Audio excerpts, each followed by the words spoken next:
এটা হচ্ছে সামিল ভাই শাহিদ ভাইয়ের মালটা আর ড্রাগন বাগান। তারপর ওই যে পাশে লেবুর বাগান, এই পাশে কলা বাগান।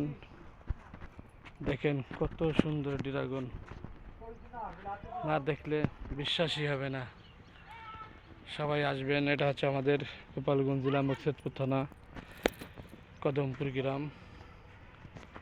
সবাই আসবেন। ধন্যবাদ সবাইকে।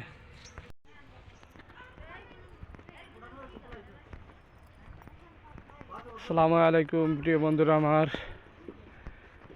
এটা হচ্ছে ড্রাগন বাগান সামিউল ভাইয়ের, শাহিদ ভাইয়ের। দেখেন এটা আমাদের কদমপুর গ্রামের,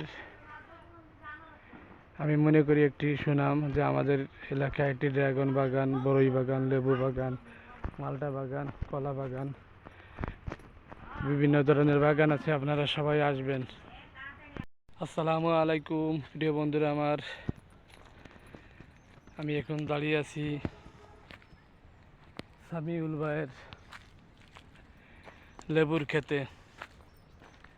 দেখেন প্রায় 50 একর জায়গা নিয়ে লেবুর চারা রোপণ করা হয়েছে। শুধু এখানে লেবু না, লেবু আছে, বড়ই গাছ আছে।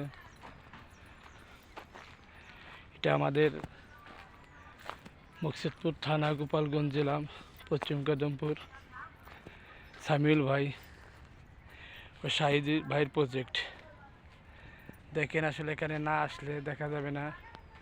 শুধু এখানেই শেষ নয়, মালটা গাছ আছে, বিভিন্ন ধরনের গাছ আছে। আপনারা আসবেন সবাই দেখার জন্য। দেখেন,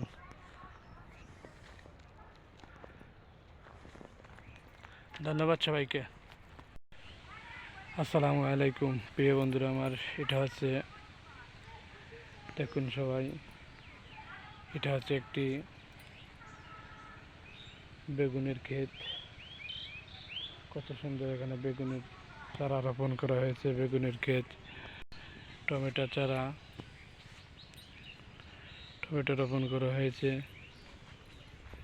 দেখেন কত সুন্দর। আমার পিছে টমেটোর, বেগুনের চারা, লাউ শাক, ধনিয়া পাতা, বিভিন্ন ধরনের সবজি এখানে রোপণ করা হয়েছে।